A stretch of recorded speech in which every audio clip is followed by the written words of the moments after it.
नमस्कार and welcome to curiously education. दोस्तों आज 6 अगस्त 2022 है, दिन है सैटरडे। मैं हूं Prashant Mavani. This is curiously education and welcome to one of the best editorial and article analysis on YouTube.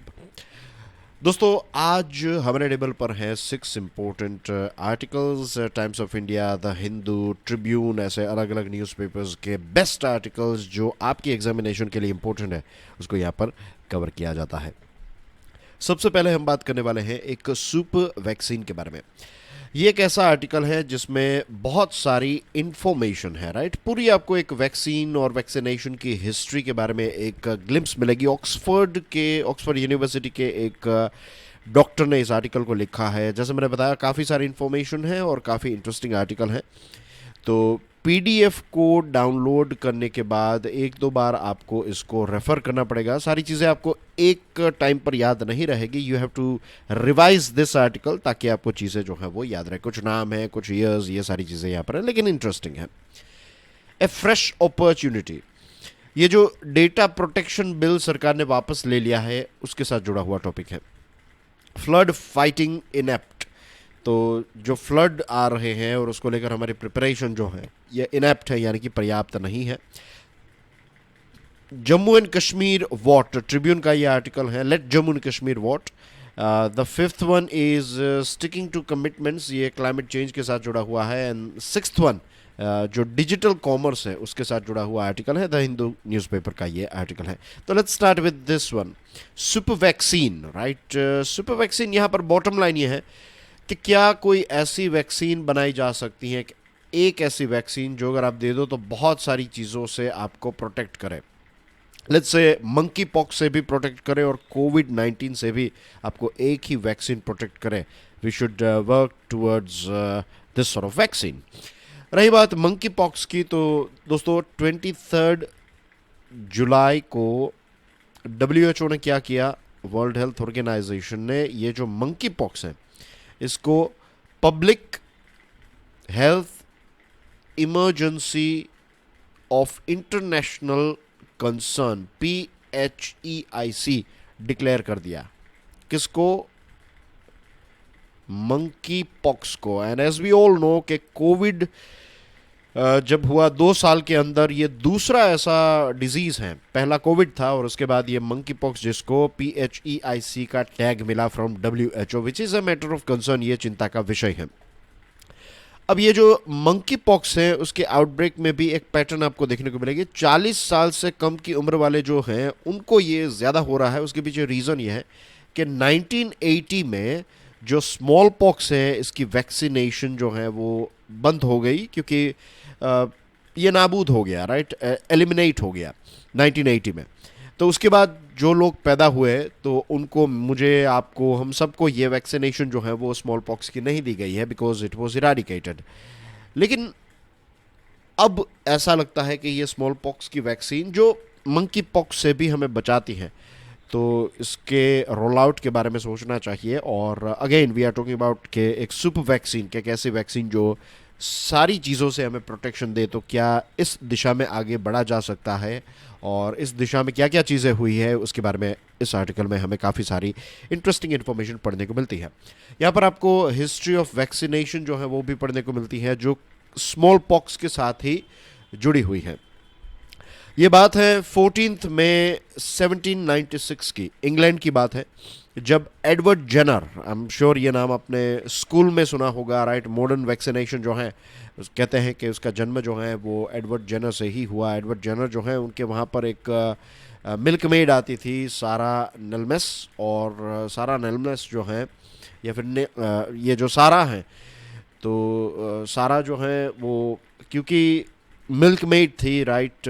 तो जब जो गाय है, काव है, तो काव पॉक्स जो है, तो उसका एक पस्ट्यूल जो पस होता है ना, तो ऐसा एक पस हुआ था उसको, और वो लेकर फिर एक 8 साल का बच्चा था, जेम्स फिप्स, तो उसको इनोक्यूलेट किया एडवर्ड जेनर ने और स्मॉल पॉक्स से बचा लिया।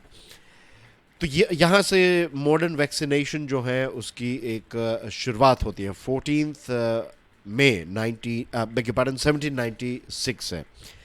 लेकिन उससे पहले भी इस प्रकार की चीज़ें जो हैं, कुछ इस प्रकार की, नॉट एग्जैक्टली लाइक दिस, लेकिन इस प्रकार की चीज़ें जो हैं वो हमें देखने को मिलती थी, और इसको कहते हैं वेरियोलेशन ना। ये जो वेरियोलेशन है, ये एक प्रकार का आप कह सकते हैं कला थी, एक आर्ट था।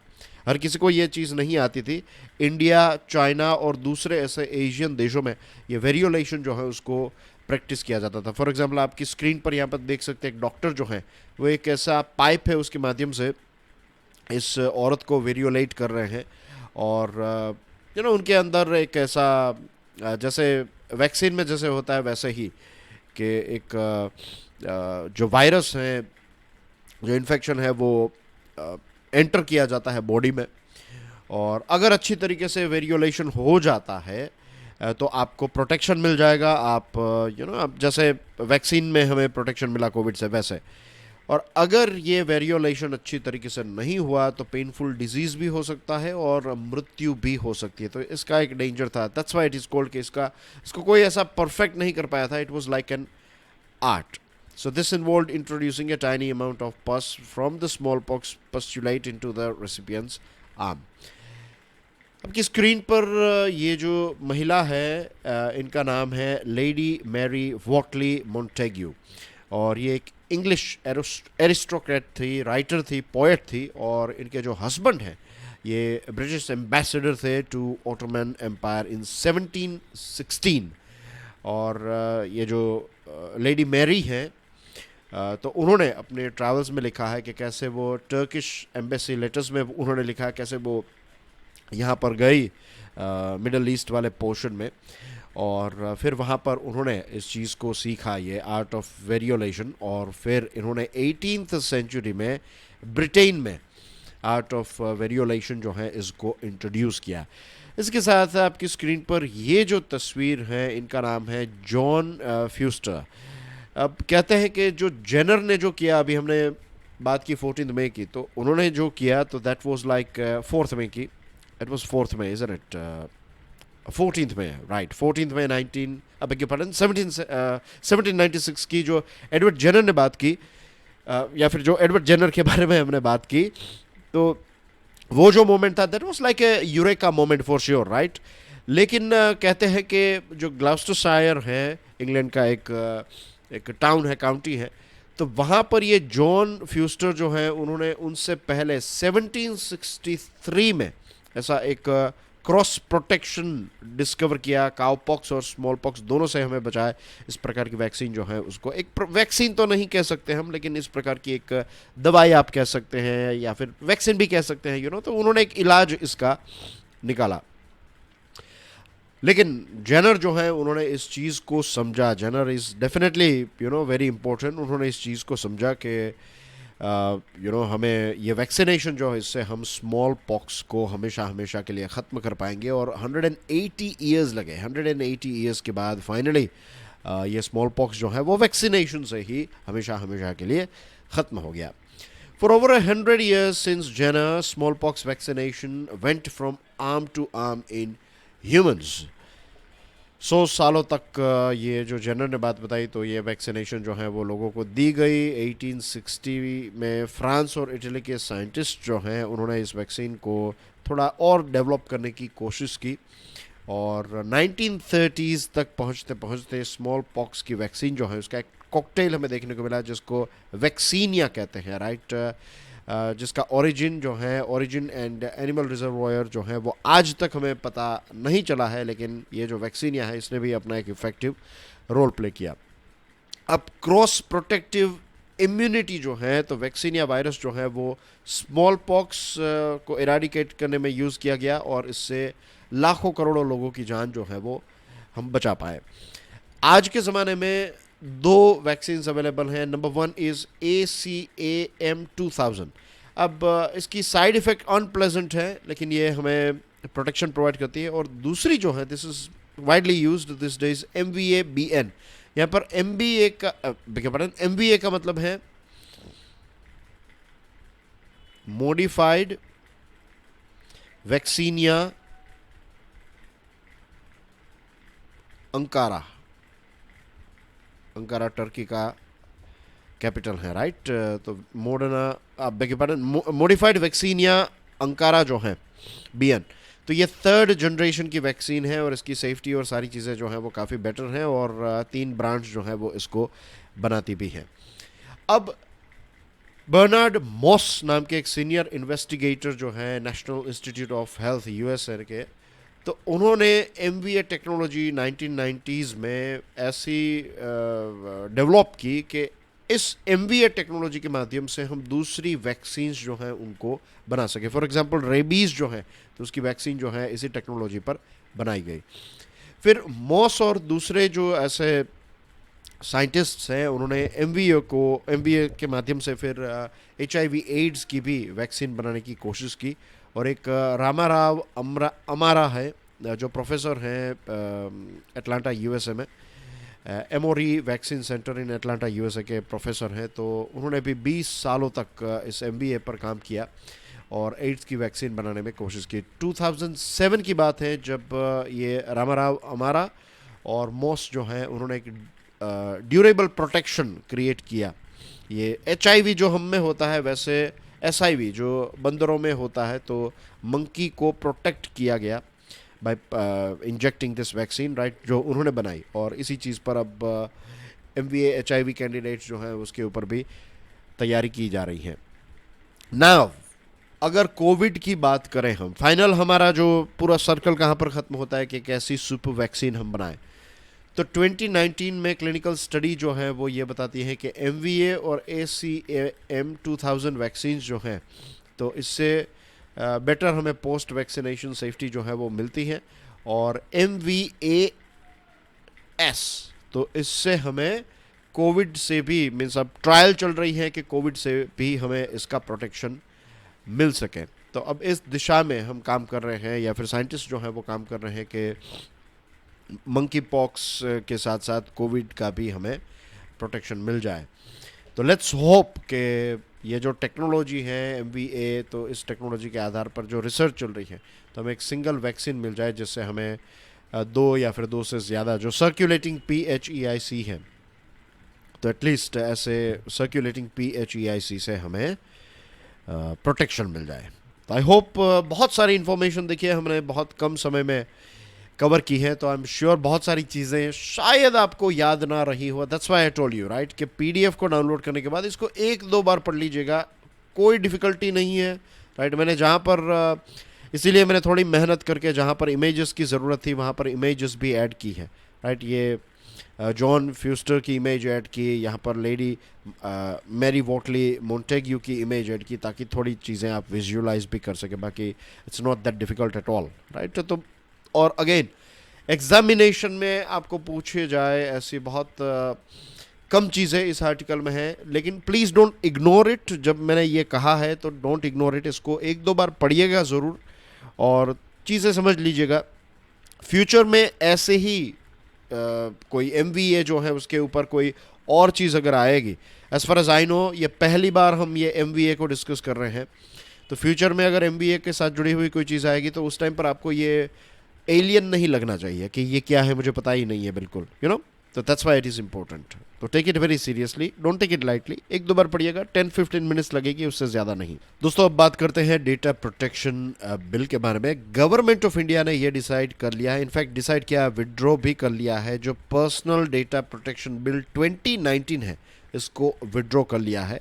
और इसके पीछे जो एक कारण बताया है सरकार ने वो ये है कि सरकार जो है वो एक कॉम्प्रिहेंसिव लीगल फ्रेमवर्क लेकर आएगी on data privacy and internet regulation के। इससे भी अच्छा एक बिल जो है वो सरकार लेकर आना चाहती है। और सरकार ने ये एक प्रकार से आश्वासन दिया है कि जो नया ड्राफ्ट होगा, तो जो प्राइवेसी के प्रिंसिपल्स हैं, जो KS Puttaswamy versus union of India वाला जो केस है, जो प्राइवेसी वाला जो सुप्रीम कोर्ट का लैंडमार्क जजमेंट है, तो उसके साथ सिंक्ड होगा, राइट, उसके साथ सिंक्रोनाइजेशन में होगा ये नया ड्राफ्ट।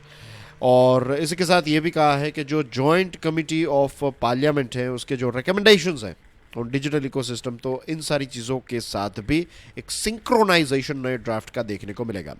अब 2019 वाला जो बिल है उसको Justice B N Shri Krishna साहब ने भी क्रिटिसाइज किया था. Now let me tell you who is Justice B N Shri Krishna. Justice B N Shri Krishna जो है, उन्होंने 2018 वाला जो ड्राफ्ट बिल है वो तैयार किया था. He was the chair, he was the head of this committee of experts. तो ये 2018 वाला जो बिल है, सरकार बहुत अच्छा बिल था, लेकिन सरकार ने उन सारे रिकमेंडेशंस को फॉलो नहीं किया, और 2019 का जो बिल है वो सरकार लेकर आई, which was very diverged from Shri Krishna committee draft.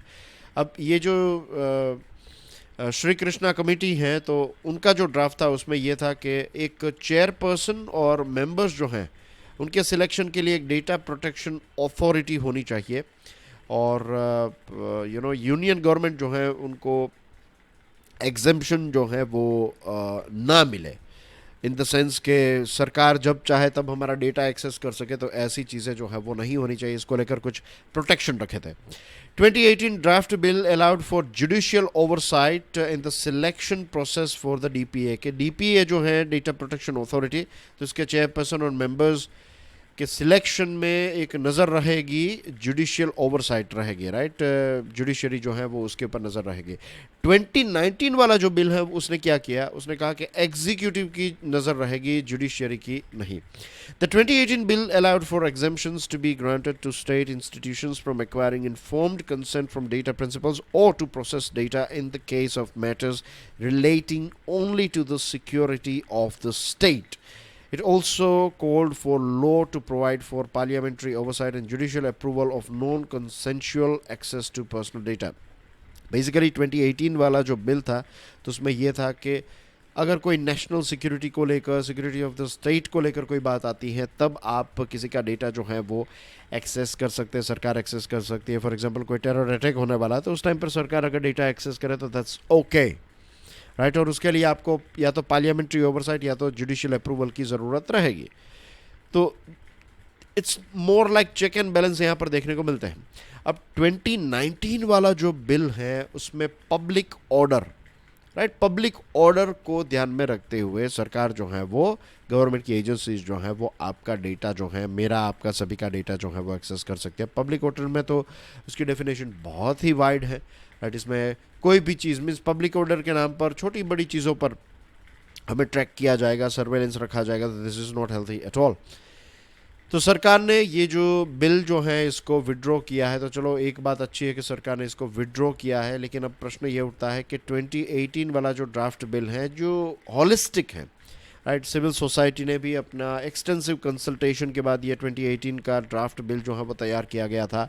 तो इतनी एनर्जी हमने इन्वेस्ट की थी, तो अच्छा है कि 2019 वाला जो है उसको विड्रॉ किया गया. और जो हमारे फॉर्मर मिनिस्टर हैं जयराम रमेश, तो उन्होंने भी कहा है कि पब्लिक ऑर्डर के नाम पर, सिक्योरिटी ऑफ द स्टेट है तो ठीक है, लेकिन पब्लिक ऑर्डर के नाम पर अगर सरकार डेटा एक्सेस कर पाएगी तो that is not healthy at all. And I also thoroughly agree with him कि कोई सीरियस मैटर्स है दैट्स ए डिफरेंट थिंग, लेकिन छोटी बड़ी चीज़ों पर डेटा एक्सेस कर पाए तो इट्स नॉट गुड.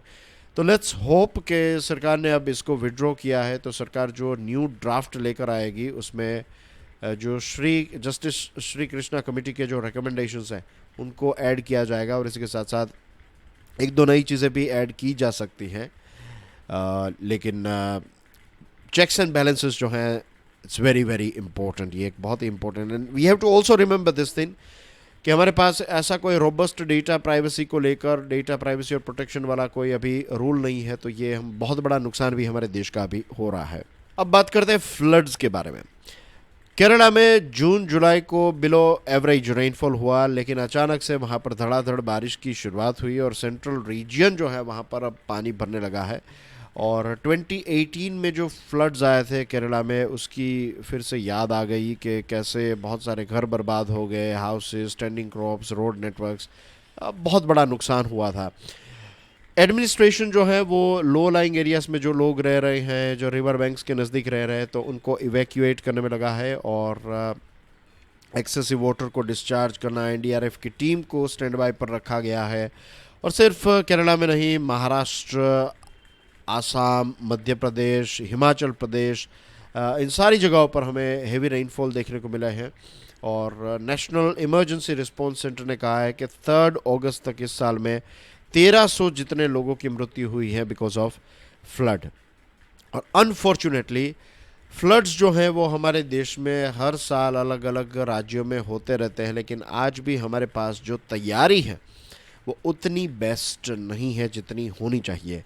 सिर्फ एक ही ऐसा राज्य है हमारे देश में, इसका नाम है ओडिशा। ओडिशा की तैयारी जो है ये एक्सेप्शनल है, राइट। बहुत ही वेल प्रिपेयर्ड इकोसिस्टम ओडिशा ने तैयार की है। एक वक्त था जब ओडिशा ने नेचुरल डिजास्टर्स की वजह से हज़ारों लोगों की जान गंवाई, लाखों करोड़ों का नुकसान हुआ, लेकिन उस पर्टिकुलर साइक्लोन के बाद ओडिशा ने जो चीज़ें सीखी हैं वो लाजवाब हैं, काबिल तारीफ़ हैं। और फ्लड्स और साइक्लोन से पीड़ित ये जो कोस्टल स्टेट हैं, तो इसने अपने आप के लिए एक ऐसी एफिशिएंट सिस्टम तैयार की है कि लोगों को टाइम पर पता चल जाता है, और फ्लड शेल्टर्स और ये सारी चीज़ें 870 फ्लड शेल्टर्स का नेटवर्क क्रिएट किया है कि लोग जो हैं वो सेफ जगह पर चले जाए before the floods and things. तो अगर ओडिशा ऐसी चीज़ कर सकता है, अगर बेस्ट प्रैक्टिस ओडिशा की है, तो बाकी के राज्यों को ओडिशा से सीखना चाहिए। और we need to implement what we learn from Odisha in our states as well, our cities as well. दोस्तों कल 5th अगस्त थे, isn't it? और 5th अगस्त को जो आर्टिकल 370 जम्मू एंड कश्मीर से हटाया गया, उसके पता है कितने साल हो गए? 3 years।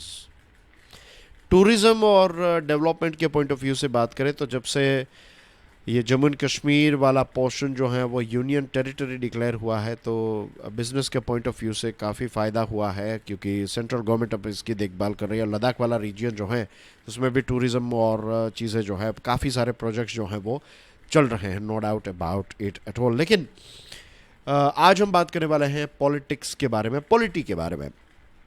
जम्मू एंड कश्मीर में लास्ट जो असेंबली इलेक्शन हुआ था दैट वाज इन नवंबर 2018, क्योंकि उसके बाद जो है अचानक से हाउस जो है वो डिज़ोल्व हो गया, और फिर वहाँ पर गवर्नर का रूल आ गया, और गवर्नर रूल के बाद फाइनली अच्छा 3 साल पहले आर्टिकल 370 को हटाया गया। और ये जो हमारा जम्मू एंड कश्मीर वाला जो स्टेट था, तो उसको 2 यूनियन टेरिटरीज़ में डिवाइड किया गया, एक Jammu and Kashmir and the other one is Ladakh.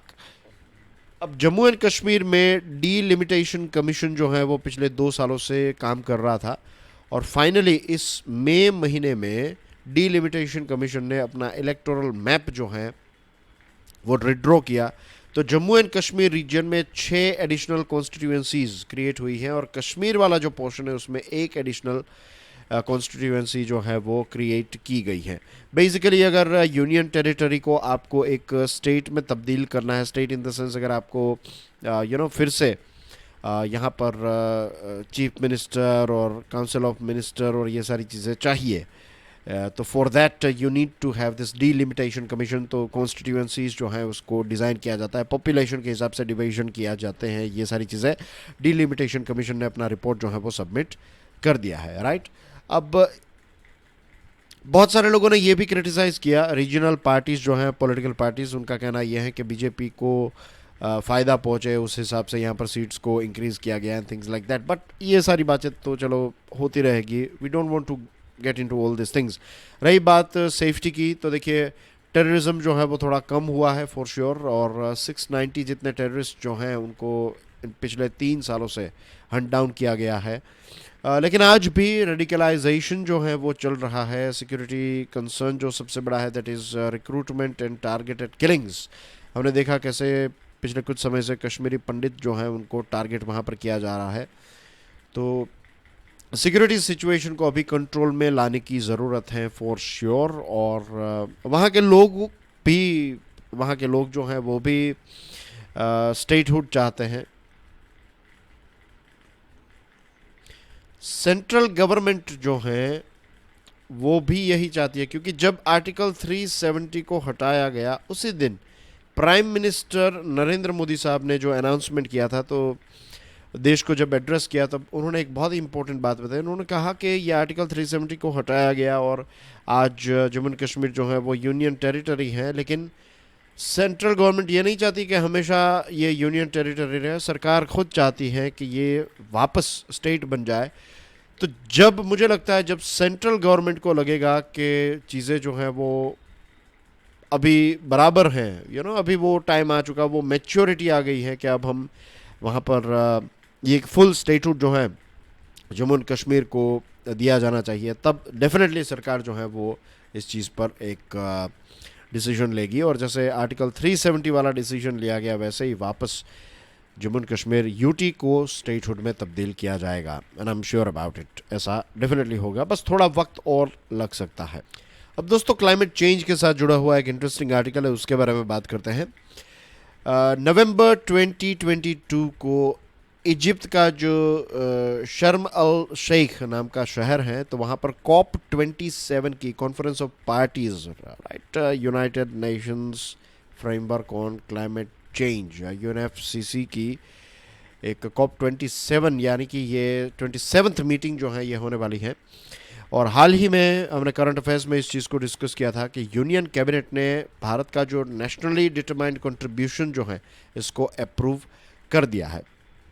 2015 Paris agreement में ये सभी देशों को ये मेक श्योर करना था कि हम by the end of this century 2100 से पहले हमारा ये एंडेवर होना चाहिए कि ग्लोबल एवरेज जो टेम्परेचर जो है वो 1.5 डिग्री सेल्सियस के आसपास रहे, उससे कम रहे, और 2 डिग्री सेल्सियस को तो क्रॉस करना ही नहीं चाहिए। यही कोशिश जो है वो सारे देशों को करनी है बाय 2015 का जो पेरिस एग्रीमेंट है उसके तहत ये है। लेकिन बहुत सारे साइंटिस्ट ने यह भी बताया है कि कॉप की मीटिंग जब होती है ना, तो ये अलग अलग देश जो है वो क्या करते हैं, ये एक दूसरे को नज करने की, कोएक्स और कैजोल करने की कोशिश करते हैं कि कुछ समय और के लिए वो थोड़ा डेवलपमेंट का काम करते रहें और थोड़ा और कार्बन एमिट करते रहें, और अपनी टाइमलाइन जो है, तो मीन्स वक्त खरीदने की स्ट्रेटजी जो है वो करते रहते हैं। लेकिन पेरिस एग्रीमेंट के तहत ये भी है कि हर 5 सालों के अंदर NDCs जो है वो सबमिट करने हैं और आपको बताना है कहाँ पर आप पहुँचे हैं। मैपिंग जो है वो प्रॉपर होनी चाहिए। 2015 में भारत ने अपने NDCs को सबमिट किया था। भारत ने 8 टारगेट्स स्पेसिफाइड किए थे। उसमें से सबसे इंपॉर्टेंट टारगेट्स की बात करें तो नंबर 1 वॉज कि 2005 में जो हम कार्बन एमिट करते थे, तो उस हिसाब से 2030 में हम उसको 33 से 35% जो है वो कम करेंगे। फिर भारत ने यह कहा कि 40% जितनी इलेक्ट्रिसिटी जो है वो रिन्यूएबल सोर्स से आएगी, और भारत ने यह भी कहा कि 2030 तक 2.5 से 3 बिलियन टन जितना CO2 इक्विवेलेंट कार्बन सिंक जो है वो हम तैयार करेंगे, उतने फॉरेस्ट और ट्री कवर को बढ़ाएंगे। अब भारत जो है के 18% जितनी दुनिया की पॉपुलेशन हमारे देश में रहती है, तो पॉपुलस देश है, राइट। नेट एमिशन, टोटल हमारा एमिशन ज़्यादा है, लेकिन पर कैपिटा एमिशन जो है वो आज भी बहुत कम है। और भारत ने ये भी चीज़ ग्लोबल प्लेटफॉर्म पर साबित की है कि ये यूरोपियन देश और US जैसे बेसिकली डेवलप्ड देश जो है 1850 के बाद जो है इन्होंने कार्बन एमिशन और इन सारी चीज़ों की शुरुआत की। COP26 ग्लासगो में जो मीटिंग हुई थी, तो इसमें पंचअमृत के बारे में प्राइम मिनिस्टर साहब ने बात की, और भारत ने ये कहा हमारे नए टारगेट्स ये हैं कि 2030 तक 500 गीगावाट रिन्यूएबल एनर्जी से हम इलेक्ट्रिसिटी पैदा करेंगे, और 2070 तक हम नेट ज़ीरो अचीव करेंगे। तो लेट्स होप के जो COP27 मीटिंग है, COP27 की मीटिंग जो है उसमें कुछ अचीवेबल टारगेट्स अलग अलग देश जो हैं वो लेकर आए। एंड लेट्स होप के सो कॉल्ड डेवलपमेंट और पैसों के चक्कर में हम ये ना भूल जाए कि एक बार ये सारी चीज़ें 1.5 डिग्री सेल्सियस को क्रॉस कर गई और 2 डिग्री सेल्सियस को एक बार क्रॉस कर गई, then there is no way back at all. 2 degree Celsius global average temperature is a tipping point. ये एक ऐसा डेंजरस जोन है, एक बार आपने उस लक्ष्मण रेखा को क्रॉस किया, उसके बाद आप कभी भी वापस, हमारी पृथ्वी जो है, it will never be back to normal. Online dispute resolution, ODR, ये आर्टिकल जो है ये बेसिकली इसी चीज़ पर है। एज वी ऑल नो के दोस्तों, ऑनलाइन रेवोल्यूशन हमारे देश में हुआ 4G स्मार्टफोन के आने के बाद, और आजकल मेडिकल कंसल्टेशन ऑनलाइन हो रहा है, कोर्ट्स की कार्यवाही ऑनलाइन हो रही है, पढ़ाई ऑनलाइन हो रही है, food, personal care item, so many things are going online. और भारत के कंज्यूमर जो है इनका बिहेवियर भी काफ़ी चेंज हुआ है। UIDAI, आधार, UPI, Ayushman Bharat digital mission, ये सारी चीज़ें आज रियलिटी हो चुकी है। लेकिन हमारे जो छोटे छोटे किराना के स्टोर्स हैं उनको उतना फ़ायदा अभी नहीं हुआ है। द रीज़न इसके ये बड़े बड़े प्लेटफॉर्म्स जो हैं वो ये छोटे छोटे किराना स्टोर्स को कहते हैं कि आपको इस प्रकार से स्टोरेज करना है, ऐसा आपका इंफ्रास्ट्रक्चर होना चाहिए एक्सेट्रा। तो ये सारी चीज़ों की वजह से उनको फ्लेक्सिबिलिटी नहीं मिल पा रही है। भाई किराने स्टोर को जियो में भी अपना सामान बेचना है, ग्रोफर्स में भी बेचना है, XYZ जो भी अलग अलग प्लेटफॉर्म्स अवेलेबल हैं उन सब पर बेचना है, तो सबकी कंडीशंस अलग अलग हैं। तो इसकी वजह से किराना स्टोर्स जो हैं वो छोटे बिजनेसेस जो हैं वो उतना ज़्यादा फ़ायदा जो है वो इसका नहीं उठा पा रहे हैं, और डिजिटल कॉमर्स ट्रांजैक्शंस जो हैं वो काफ़ी सेंट्रलाइज हो रहे हैं। तो इसमें अगर एक जगह पर फेलियर हुआ तो पूरा प्लेटफॉर्म फेल हो सकता है। ये सारे कुछ रिस्क इसके साथ जुड़े हुए हैं। इसी चीज़ को ध्यान में रखते हुए DPIIT यानी कि department for promotion of industry and internal trade ने एक open network for digital commerce ONDC जो है इसको एस्टैब्लिश किया है। ये ONDC नेटवर्क जो है वो क्या है कि लेट्स से कि आपने अमेज़ोन पर कोई चीज़ रखी है और आपने फ्लिपकार्ट पर कोई चीज़ आप ढूंढ रहे हैं, तो इट्स लाइक ONDC नेटवर्क जो है it's like one stop destination. ये अमेज़ोन में कितने में मिल रहा है वही प्रोडक्ट, फ्लिपकार्ट एक्सेट्रा में कितने में मिल रहा है, तो सारी चीज़ों का कंपैरिजन जो है compare-the-market.com तरह है कि आपको सारी एक ही प्रोडक्ट जो है उसके अलग अलग ऑप्शंस और सब्सटीट्यूट सेलर्स जो है वो सारी चीज़ें आपको एक जगह पर मिल जाएगी। इसका पायलट प्रोजेक्ट जो है वो अप्रैल से चल रहा है न्यू दिल्ली, बेंगलुरु, कोयम्बतूर, भोपाल, शिलोंग में, और 18 और सिटीज़ को ऐड किया गया है। और इंडिया की जो ई कॉमर्स इंडस्ट्री है ये 2027 तक $200 बिलियन की हो जाएगी, राइट। तो इसका ग्रोथ जो है वो आने वाले समय में बहुत ज़्यादा होने वाला है, और अब इसके ग्रोथ के लिए ये सारी चीज़ें जो चल रही हैं इसको प्रोटेक्ट करने के लिए, ग्रोथ को मेंटेन करने के लिए we need online dispute resolution ODR जिसको कहते हैं। तो एक modern day cost effective timely and high speed dispute resolution system. किसी ने कोई ऑनलाइन चीज़ मंगाई, सर्विस मंगवाई और उनको फ़ायदा नहीं हुआ, ये जो भी इश्यू है, तो ये सारी चीज़ें ऑनलाइन डिस्प्यूट रेजोल्यूशन में सॉल्व हो जाए। बहुत सारी ई कॉमर्स कंपनीज जो हैं ये ODR का इस्तेमाल कर रही हैं, और national payments corporation of India जो है इसने भी मैंडेट किया कि UPI इकोसिस्टम जो है कि ये ODR जो है वो एडॉप्ट करें। तो ODR जो है ये लिटिगेशन रिस्क को मिटिगेट कर सकता है। कोर्ट्स में इतने सारे केसेस जो हैं वो नहीं, नए नए केसेस जो कोर्ट्स में ना जाए, और we don't want to see that situation, right. तो इसको लेकर ODR को डेवलप करने की आवश्यकता है। ODR को इस प्रकार से डिज़ाइन करना है कि क्योंकि ऑनलाइन ट्रांजैक्शंस बढ़ते ही जाएंगे, ऑनलाइन चीज़ें बढ़ती जाएगी, तो इसको फटाफट सॉल्व कर दें। We need that type of ODR। That's everything in today's discussion dear friends. अगर आपने इस लेक्चर को यहाँ तक देखा है, दैट मीन्स आपको ये वीडियो बहुत पसंद आया होगा, बहुत सारी चीज़ें आपको जानने को मिली होगी। तो please please please make sure कि आप इस लेक्चर को ज़रूर दूसरे स्टूडेंट्स के साथ तो शेयर करें। Thank you very much for watching this video. I will see you soon with some more videos. Do enjoy your weekend. God bless you all. जय हिंद।